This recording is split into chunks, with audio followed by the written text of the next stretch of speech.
dezagun aste honetako iragarpena.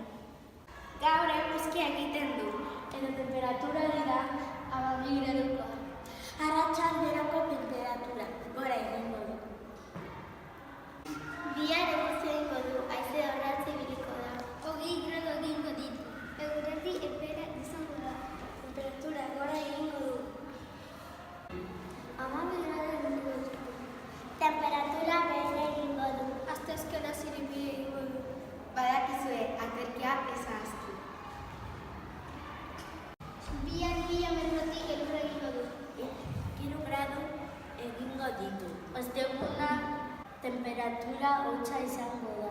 Haizea ibiliko da. Kaixo, ostiral goizean gradu bat egingo du. Hotz handia egingo du, beraz berokiak armairutik atera behar du. 5 metrotik gora elurra egingo du. Baina jerazten temperatura gora egingo du. Izan da dena, eta badakizue. Enara goizean txio-txioka eguraldi hona. Bideo hau gustatu bazaizu, emaia